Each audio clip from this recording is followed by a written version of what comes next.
call the meeting to order at 6:33 p.m. Willett City Council meeting for March 9th, 2022. And we'll begin with the Pledge of Allegiance. Kathy, will you please lead us? Yes.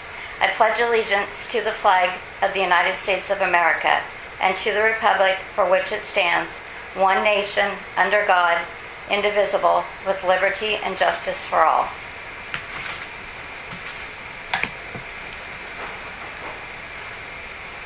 All right, roll call. Council members: Strong. Here. Gonzalez. Stransky's absent. Connie. Present. Mayor Rodriguez. Present. All right, our next order of business is public communication. The City Council welcomes participation in its meeting. Comments shall be limited to 3 minutes per person so that everyone has an opportunity to address the council. Is there anybody from the public that's here this evening that would like to address us on a matter that is not on the agenda?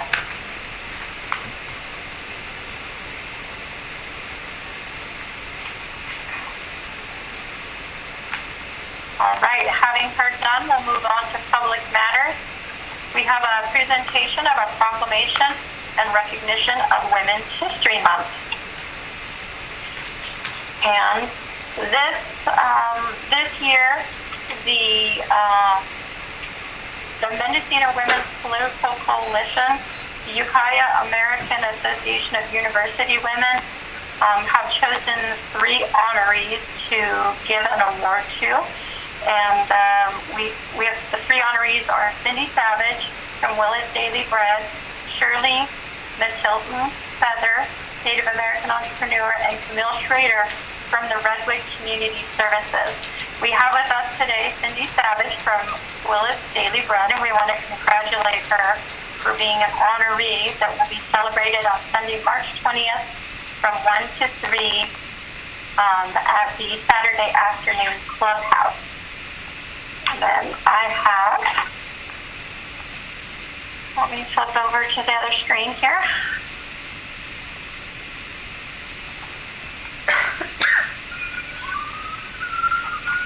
A proclamation to read.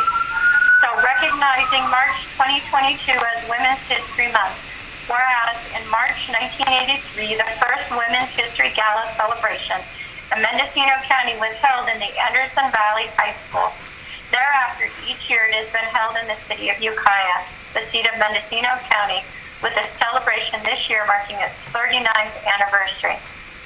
Whereas the Mendocino Women's Political Coalition and the Ukiah American Association of University Women Ukiah are the co-sponsors of the Women's History Gala celebration, takes place on Sunday, March 20th at the afternoon clubhouse. The public is invited to attend, and whereas the aforementioned women's organization continues to work to increase and acknowledge the roles of women at all levels of the community and public service, and to become knowledgeable about issues that affect their quality, and to foster networks that extend and expand the creative, social, and political strength of women.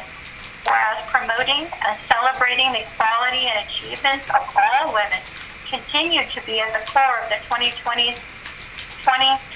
celebration of Women's History Month, the tradition of the annual Women's History Gala celebration is to recognize and honor particular women who exemplify each year's designated theme for contributions in their communities through their fields of work.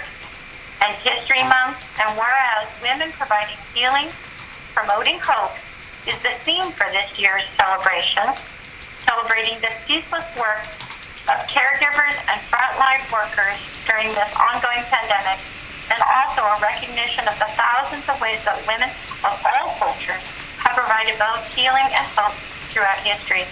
Whereas the City Council fully embraces its theme and recognizes the contributions by women of every race, class, and ethnic background to improve the lives of so many in our community. Now, therefore, I, Sabrina Rodriguez, Mayor of the City of Willett, along with Vice Mayor Greta Connie and Council Members Larry Stransky, Gerardo Gonzalez, and Matt Strong do hereby proclaim March 2022 as Women's History Month in the city of Willits. And we have with us today Cindy Savage. I had an opportunity to talk a little bit with her, and just wanted to commend her on her volunteerism over the course of the past 15 years. She's worked at Our Daily Bread. She shared with me that she ran a soup kitchen in the state of Maine before moving to here to Willits when she came here to help care for her parents. And her dad recommended that she go check out the Daily Bread, and she's been working at the Daily Bread ever since. I'd like to introduce her and give her a little opportunity to talk about a little bit more about what she's doing at the Willits Daily Bread. Thank you. Okay, so I did a little research about women in history, and I found there's a lot of women out there that are trying to stop hunger, a lot. And so I, of course, didn't go out in the world to stop hunger, but I decided that I could help in my community where I live. And that's what I did. That's why I ended up here, and I'm happy to be here. At Willits Daily Bread, we've gotten some grants to help us hire some employees because we lost all our volunteers during COVID. So we've had to hire people. We do need money. This is the third year we have not had our annual Sip Some Soup contest, which was a big revenue for us. Not a big speech maker, but I'd like to say if you would like to help us by being a volunteer now that COVID's getting a little better, or send money, donations, food, you can call me at 707-367-5669, or you can send money or letters to Willits Daily Bread, P.O. Box 1826, Willits, California, 95490.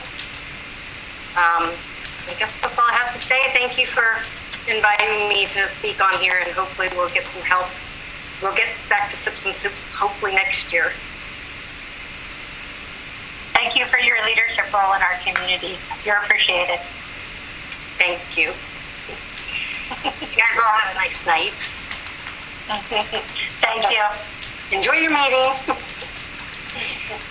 Bye. Bye. Our next order of business is a presentation of the Mendocino Tobacco Coalition. And I see City Councilman Gonzalez has joined. Yeah, sorry. I believe you know amend the agenda first. Yeah, I was just going to... So with 3 members, have been unanimous vote. we actually have a fourth member. Can I make a motion that we add that item to the agenda, item 3B, presentation from the, I'm not quite sure what to call, the official name of the group. And it's not an action item, but a presentation. Thank you. So Thank you. I was trying to correct myself and note that we had an additional council member. Thank you, Match. Gonzalez Do we have a...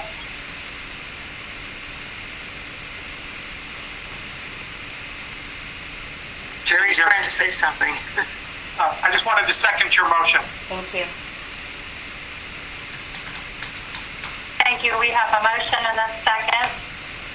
Any comment from the public about adding this item to the agenda? No. Okay, all those in favor of adding the item? Can we do it by consensus, or do you need a roll call, Kathy? The consensus is fine. Oh, is it? Okay. Yes, okay. I see we have a consensus. The item's on the agenda. Now we'll have the presentation of the Mendocino County Tobacco Coalition.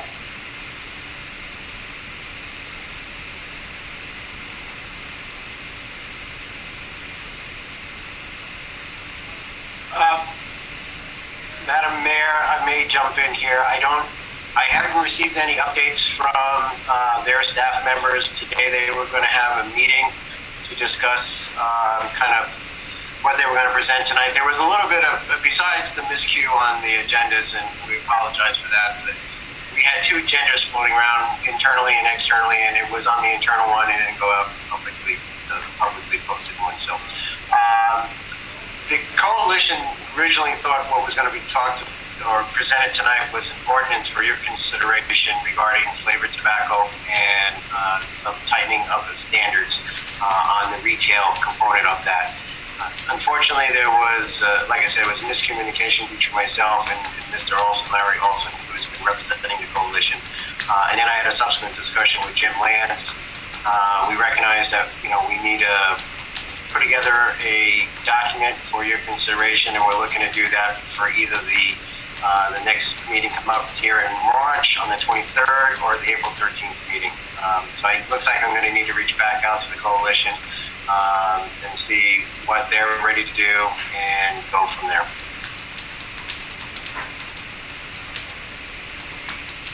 Okay, thank you. So we'll hold this off.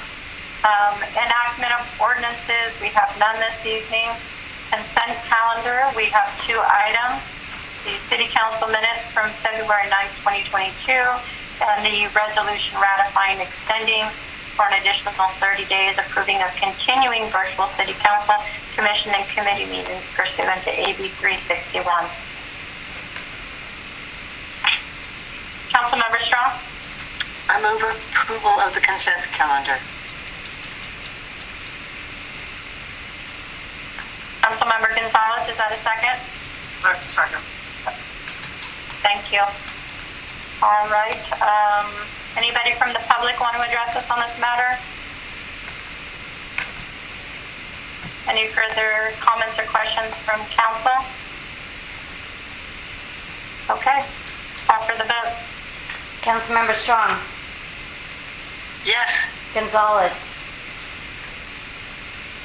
Yes. Connie. Yes. Mayor Rodriguez. Yes. Thank you. All right. For monthly activity reports, we have the business-wise activity report for February 2022. It's good to see that we're continuing to have new businesses here in Willett. Is there anything additional to report on that? All right. Moving on, commissions, agencies, and authorities. We have no business before us today. And city manager reports and recommendations. The first item, 8A, is to approve the proposed assistant city manager job description. And I'll turn it over to city manager Brian Bender. Thank you, Madam Mayor, council members. So what is before you tonight is it's basically a newly created job description for a assistant city manager. Currently, the city in its organization has a position that is titled Deputy City Manager / City Clerk. And this is something that I've identified last year, and it came to light during our negotiations with the management staff that the intent was to look at a greater, how to bring some order and organization to the administration or the finance department, or what we do here at City Hall behind the scenes.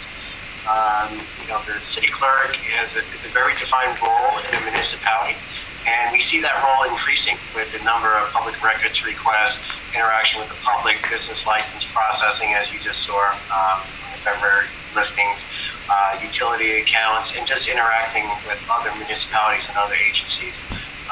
So we recognize that there's a role there that needs to be broken off and set aside and give it its own remit to, conduct those affairs for the city and for staff and for the council.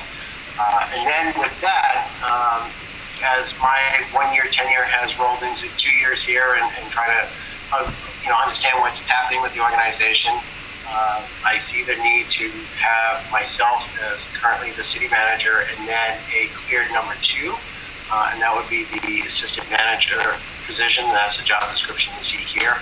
And if you go through the contents of that description, it basically somewhat mirrors the responsibilities of the city manager, especially if the city manager is not in tenure or in office or is outside the city on other affairs. It does that. It also looks at strengthening our ability to look at longer range projects and forecasting, which I think there is definitely a need within this organization to deal with. And it also starts bringing into focus various facilities. This job description does focus heavily on the airport facility, but we also have other facilities that we need to apply some attention to and look in the best interest of, how are we going to maximize those facilities for the current needs and projected needs. So with this, we're going to have the assistant city manager, the city clerk position would be carved off and given its own set of responsibilities. And then that frees up internally here what we need to do for the finance department and staff that. Manny is doing a great job in getting that in shape. We have hired Michelle Coleman, who has proven to be an exceptional find in that role, and we're bringing her up to speed on accounts payable and payroll.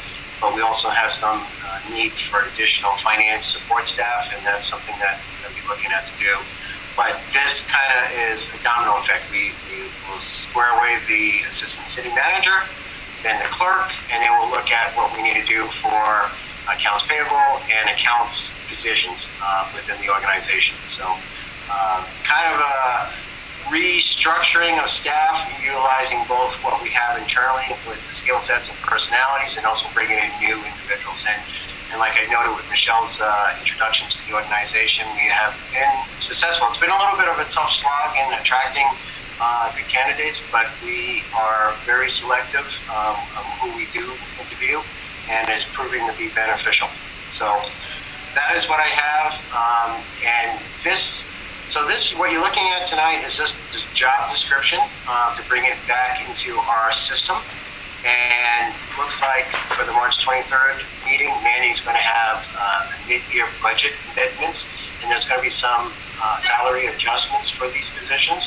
And so that's kind of the second part of it. So right now you're looking at the creation of a job and title, and then if the council agrees with the supporting budget, then we can start moving the personnel around, or reposition them, whatever the correct term would be.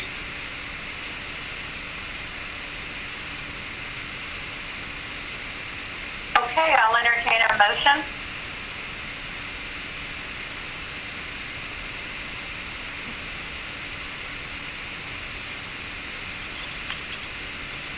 I'll move.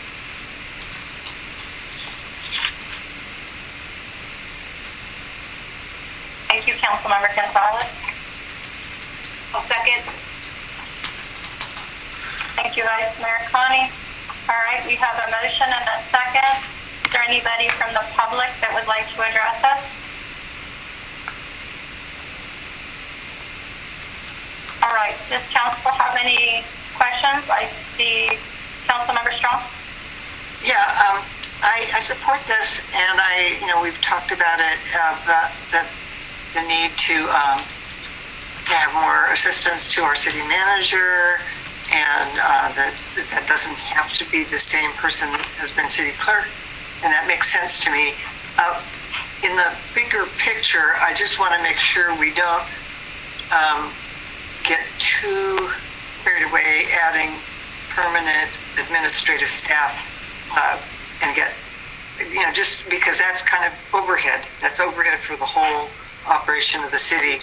And I like the fact that we've prided ourselves in being lean and mean. But to the extent that means people are overworking and not being able to get things done that have to be done, that's not good. But I don't want us to get too top heavy on administration. So I just want to put out that caution that we not kind of fill new positions in unless we've really justified that we can afford to do that in the long term.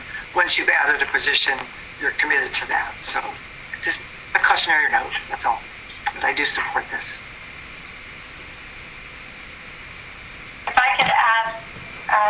just a side thought. I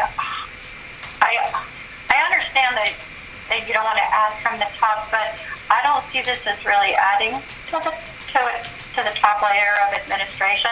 I mean, really, we already have a deputy city manager who's performing many of these duties.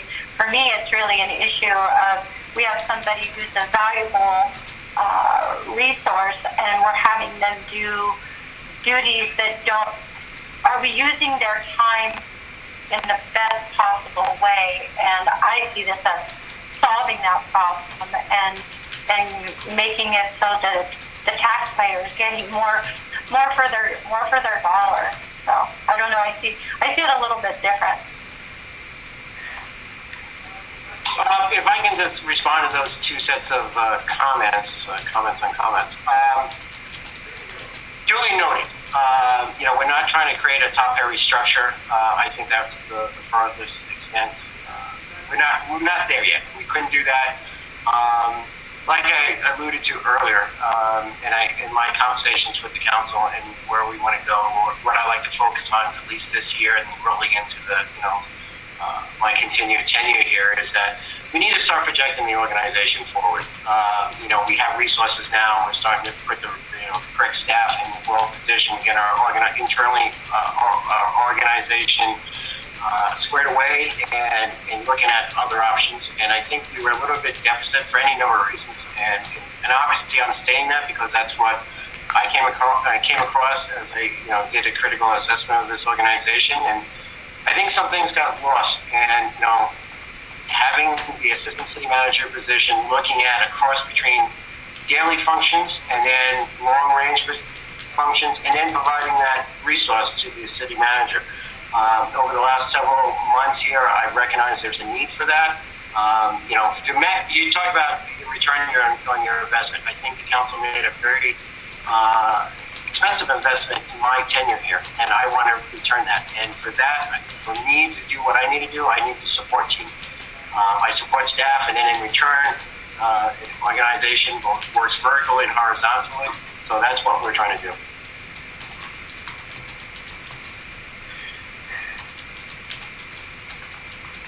Any further questions or comments from council? Okay, we'll call for the vote. Thank you. Councilmember Strong? Yes. Gonzalez? Yes. Connie? Yes. Mayor Rodriguez? Yes. Thank you. City Manager Bender, do you have some verbal reports for us? Oh, yes, I do. The floor is yours. So one of the things, once again, I appreciate that vote of confidence for the direction of the organization and staff, and we won't prove you wrong. So thank you. City Hall renovations, that was something that was presented to the council back last June. We presented the concept and basically the revised floor plans to the council. The council was sympathetic, but was concerned of where we were with budget. We didn't have a finance director, and we were just trying to close up the fiscal year budget and roll into 21-22. For the 21-22 budget, we did place $80,000 allocation into the budget for renovations. We put together a request for bids on the project. We received 2 credible bids, and the one bid that came in, the low bid that was credible, was approximately $29,700, which was actually below the engineer's estimate of $50,000. So we are going to proceed with awarding the contract to the low bidder. Once again, just as a reminder, the council amended the purchasing authority of the city manager. You raised it to $60,000. So once again, I'm going to invoke that. It's budgeted. It's something that's been discussed. And as part of the staffing and reorganization, it's actually the physical environment needs to be changed as well. So this is something we're all excited to do. So as giving me a heads up on that, and we're anxious to get that project rolling. The contractor, the low bidder, we checked references. They came back. They have a lot of experience working with municipal and public agencies. So we're looking forward to working with them and building that relationship. Question? I just wonder, when is that likely to happen, and will the city hall be closed to the public for a period of time for that, during that time? We're going to go through the contract portion over the next week or so. We did the bid process, the bid notice. We approached it, we put an end date. We need the project completed by a certain date, and that was in September. We gave an extension there. Realistically, it's a very simple project. It looks complicated on the plan set, but it's kind of like a 3D puzzle. We're going to be moving and staging offices. We need to keep the utility billing counter open, so we may temporarily stage in the hall or the community center and work around that. So the scheduling and the mobilization by the contractor is going to be very important. They recognize that. We're also going to utilize the city crew as much as possible to do some of the decamping offices, resetting up temporary, just to maximize that project. So we're hoping to, I don't have a firm date when we're going to start, but we will do our best to keep City Hall open.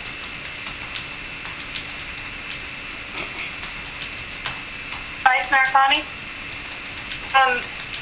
City Manager Bender, can you explain, for the benefit of any public listening and any media listening, the goal of this redevelopment of the city offices, this project? It's not just aesthetic, right? No, so what we want to do is, we want to open up service counter windows, so there will be two. And the concept is to have one dedicated to utility billing, so it wouldn't be in a narrow little hallway, and staff would have the space to work with the public, and the public would have the opportunity to lay out paperwork and be more efficient that way. We also have a second counter that would be dedicated to community development permitting, business licenses. So we're going to have that.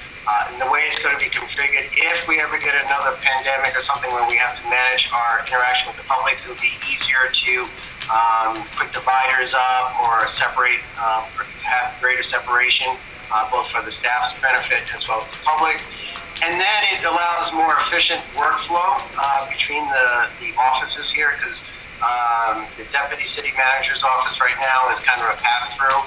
It's not the most ideal work environment. And then the city manager's office would kind of be shifted towards the center of the administration wing, kind of both as a physical center of it, also as a small little meeting room, so meetings could be conducted there, and it'll be a window so people can view into that. And we're also trying to open up City Hall. That kind of the small little vestibule that accommodates the public now will go away. We're proud of what we do here. We try to achieve the best level of service, and the public can't see that right now.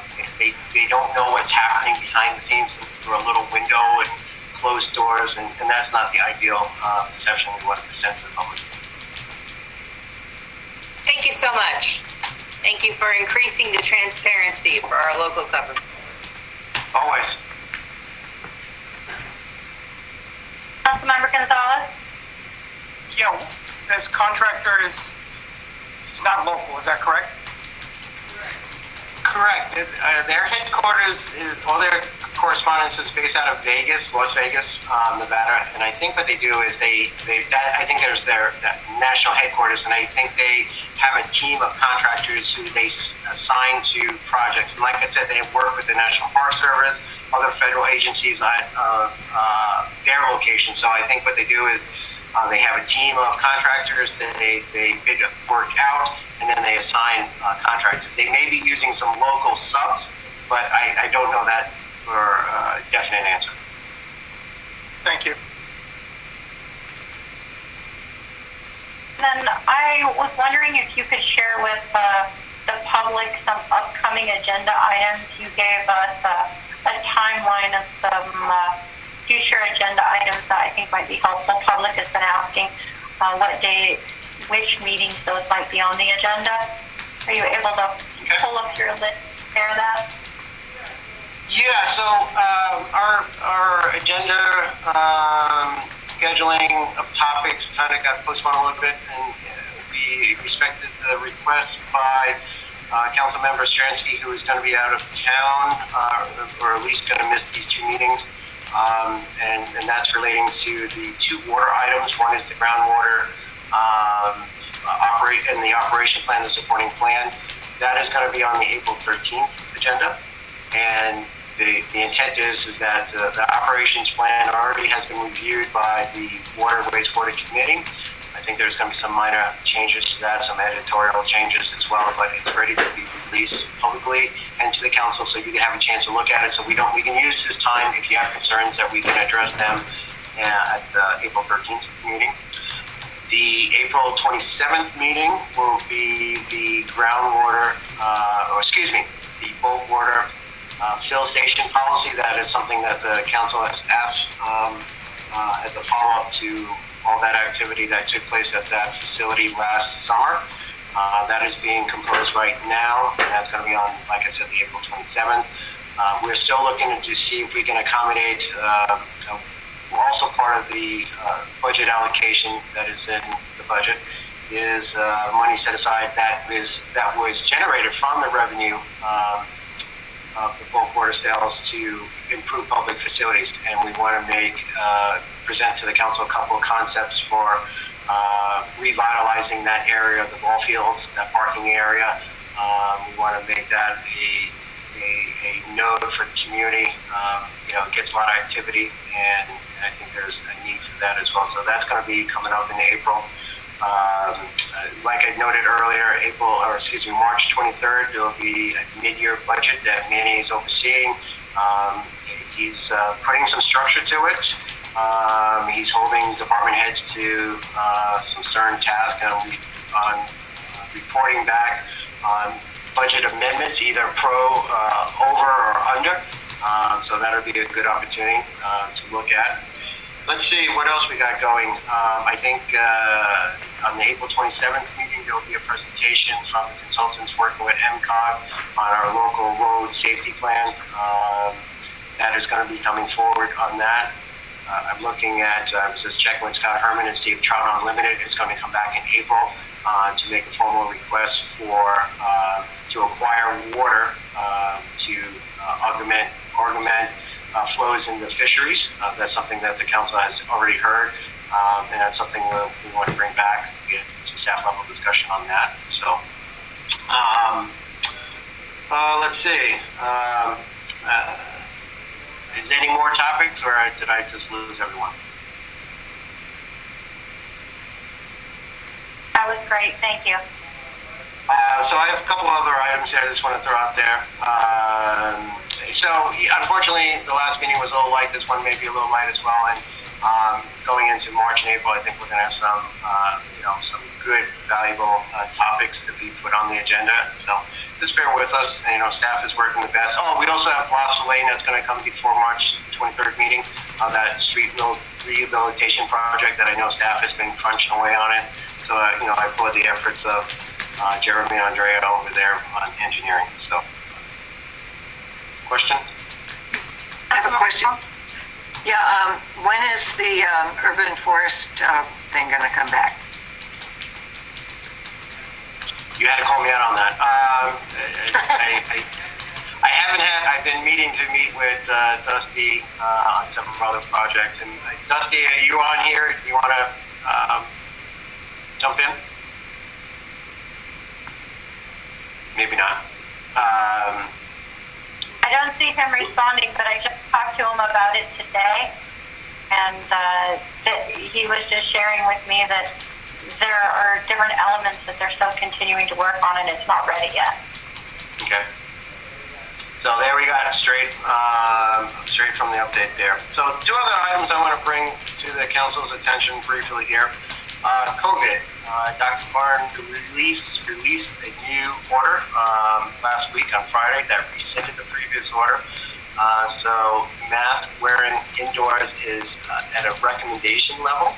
So currently at City Hall, we are only requiring masks if, as a recommendation, it's not necessary.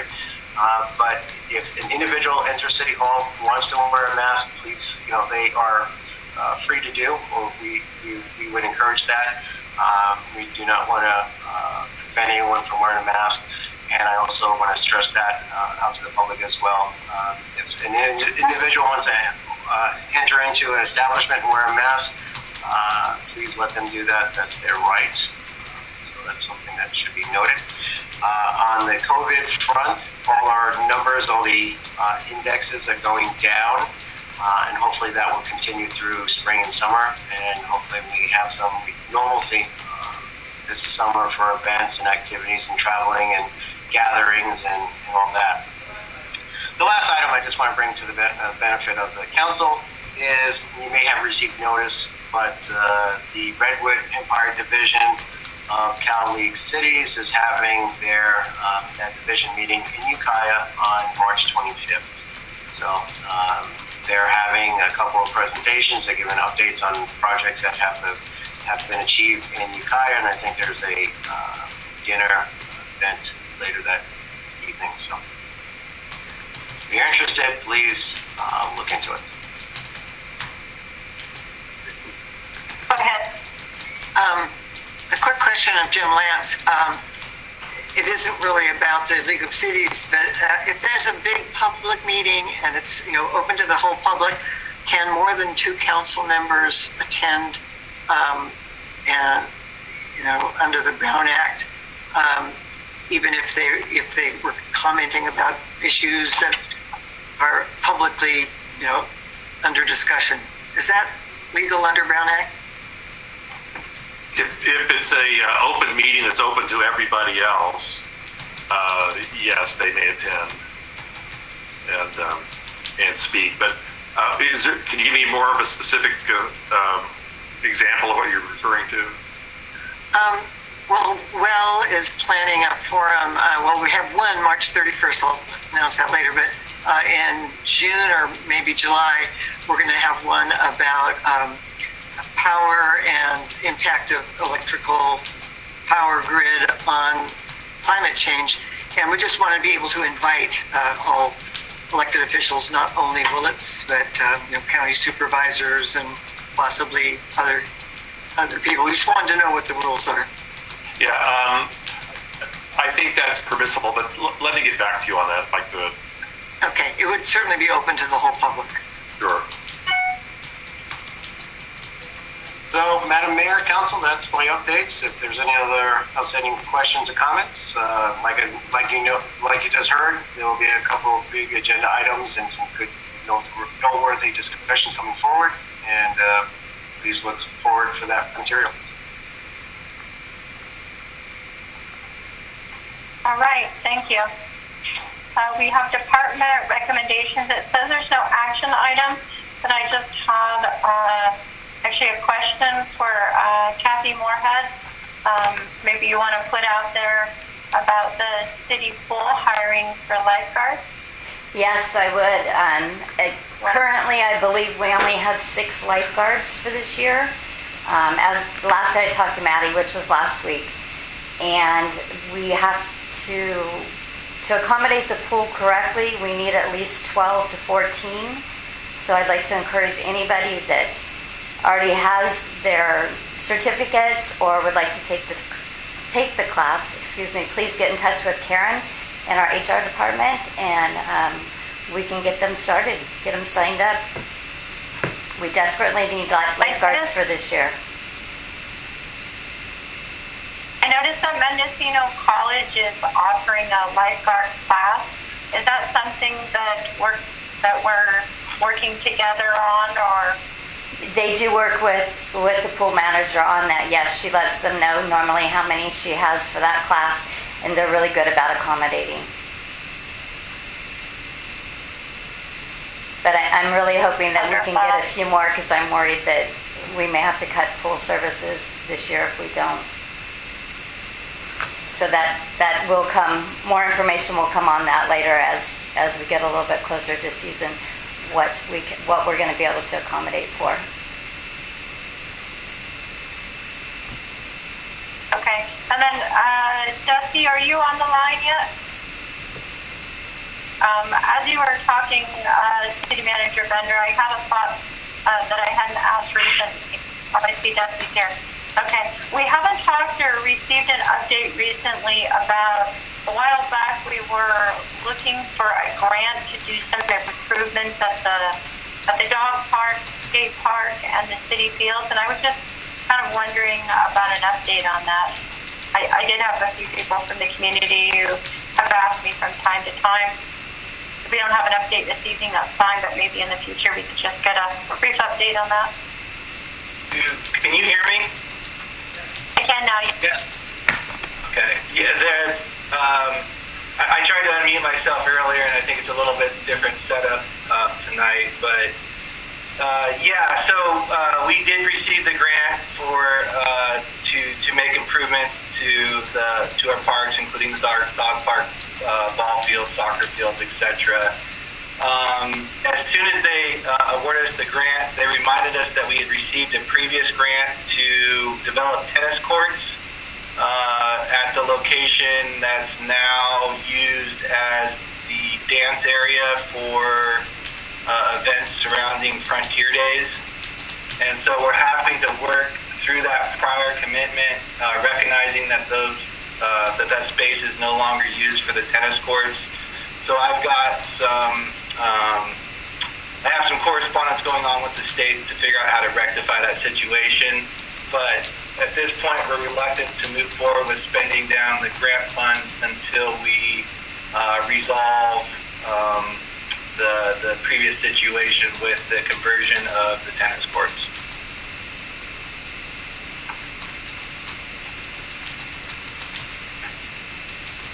Okay. Thank you. And I will keep council updated on the progress of that. I'm expecting to resolve that issue and move forward with those grant funds. Okay. I'm looking forward to hearing Can I more respond to the manager's question from just a moment ago about the Brown Act? It's permissible for a majority of the city council to attend a community meeting of another organization and to participate in it as long as that meeting is open to the public and was publicized. You just can't go there and deliberate with other council members. So as long as the meeting is open to the public and it's publicized, there's not a violation there. Thank you, Jim. And thank you, Dusty.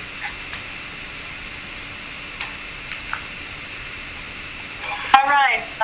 Department monthly reports. We have none this evening. City Council announcements, communications, and reports. I'll start with Vice Mayor Connie. Thank you. This week I attended both the MCOG meeting on Monday and Museum Advisory Board meeting this morning. The MCOG meeting was short, but full of some good information. A couple of things I wanted to highlight for you. First of all, MCOG's Finance Director, Janet Orth, announced that their finances are particularly strong.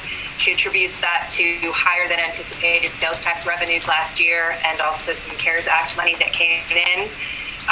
They have decided to take a fiscally conservative approach and are moving more money into their reserves than typical because they recognize that these high revenues are not likely to continue in the coming years. So I was happy to see that conservative approach. Second, District 1, Caltrans District 1 Representative Tasha Alstrand discussed the Clean California program some more. I mentioned this in my last report last month. And did emphasize that they will be going forward with free dump days in Mendocino County.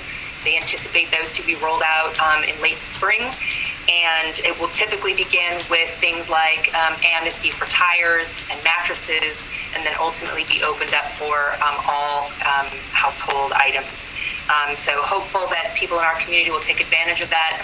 Apparently Caltrans recently did this in Placer County, and they had hundreds of people show up at the dumps on these days, wait in line for hours to be able to take stuff to the dump for free. So hopeful that we can get that stuff to the dump and not dumped in our creeks and cul-de-sacs and tucked away places in Brook Trails and Pine Mountain. So if you're hoarding stuff, go to the free dump days. The third thing I wanted to mention was that at a meeting later this month, NCRA, the North Coast Rail Association, will meet for the last time, and then it will convert to the Great Redwood Trail Authority. So that's pretty exciting for our community. And then finally, the MCOG board voted to extend the professional service agreements to Dow & Associates and also to Davey Bates Consulting. To me, this was particularly noteworthy because Dow & Associates is essentially Nafili Barrett and Janet Orth, and Davey Bates Consulting is Lisa Davey Bates. So during this International Women's Month, to be working with three such talented women who are doing a fantastic job of running the county's transportation planning, I think is something to celebrate. So that's my report from the MCOG. Museum Advisory Board today was very short. We did not have a quorum once again. We still have vacancies from the 4th and 5th district, and the 2nd district representative is MIA and has been for some time. So I did nudge all three of the supervisors from those districts. We need bodies. We need them to appoint some more representatives so that the people who are showing up to these museum advisory boards don't have their time wasted, and that the museum staff can actually get the direction from their board that they are seeking. If anybody knows anybody who would like to fill a role in the Museum Advisory Board, please spread the word. You are not required to be from one of those districts. So if you live in 3rd or 4th district and you want to serve, all you need to do is bug that supervisor from 2nd, 4th, or 5th district, ask them to appoint you, and you can join us. So that's a wrap. Thank you for listening.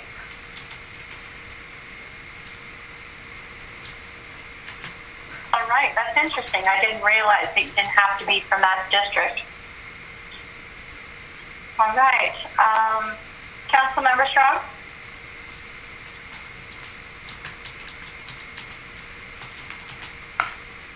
There, okay. Yes, EDFC, the Economic Development and Financing Corporation, will be meeting tomorrow at 2. And I looked through the agenda. They're sort of on the verge of appointing one of the ongoing staff people as the director, but it hasn't happened yet, but that is being recommended. And the report on loans is very good. There are about $3.8 million in loans out in our county.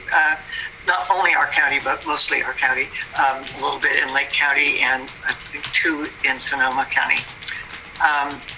There's only about $900,000 left to loan out at this point, but there still is money to loan out. And they right now have 5 loans active in Willits, which is nice because for a long time we weren't getting many of those loans. Only less than 1% of all the loans are considered at risk, where the loan recipient is behind on payments, but everybody else is doing okay. So that was really, but we will have the meeting tomorrow at 2 and go into all the details. Next Thursday, the following Thursday, will be a meeting of the Mendocino Solid Waste Management Authority. It looks like a pretty routine agenda, and that's at 10 in the morning on the 17th. So I think that's all I have to report on my committee assignments. Councilmember Gonzalez? Obviously, Brian spoke about the biggest cities, and one of the things they're going to discuss there, I guess you guys are going to talk about their housing, what they've done for regional housing down in that area. So that'll be happening later. I did attend the LAFCO meeting this past Monday as the alternate, and I did not have to participate as everybody showed up, the cities, but there was a conversation regarding proposal to establish service rates, basically a way to kind of capture some costs they weren't able to capture before. In essence, we all pay, each of the cities pay into LAFCO, and when something happens like an update to our service area, some of that comes from there. But if we were going to do an annexation or something else that wasn't planned. This was, it's going to come back as part of the budget process for LAPCO. But in essence, it's probably going to mean some increases coming down. Obviously, they'll be reaching out to the different entities to kind of give them an idea of what they might be looking at. So Brian might be hearing from them as part of the budget process. That's all I have. And Jerry, we received an invitation, I believe it was earlier today, from League of Cities for the legislative meeting on housing on March 25th. Do you plan to attend? Yes, I'll be attending that. I'll be attending. Okay.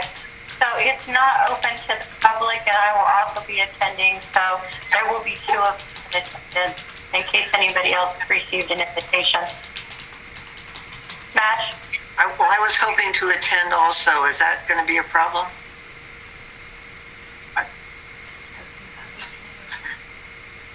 Jim, that's a question for you. Question? I'm sorry, could you repeat the question? Well, apparently both Jerry and Sabrina are planning to attend the legislative part of the League of Cities meeting, and I was hoping to also attend. So. Jim, maybe I could kind of explain the first part of it. There's a business part of the meeting, and that's the part that I would be involved with. Then apparently Ukiah is going to give an update. So that's more of a presentation, not so much something that's deliberated on. The part that I attend, that Larry's the alternate to, is the league business, and I go as the city representative. I'm the voting member. But as far as the other part of it, it's basically a presentation to the municipalities. So would there be a majority of the city council present at any one of the meetings? I wouldn't be expecting at the business meeting part, but on the other part, there might be. I think that's the question. The first part, 1 o'clock, is a legislative report, and then at 3 o'clock is a business meeting. And then after that, I think there's going to be that presentation by Ukiah. But if it's a problem, I just won't attend. But I was hoping to kind of get up to speed on what the league is doing.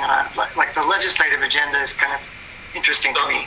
Unlike your question about, well, this is not a meeting that's open to the general public, is it? I don't believe that it is. I think it's open to members of the league. And so... You have to RSVP to attend. Okay. I'd like to check my cheat sheet on that and give you the right answer and not give you something off the cuff. So let me look into it and get back to you.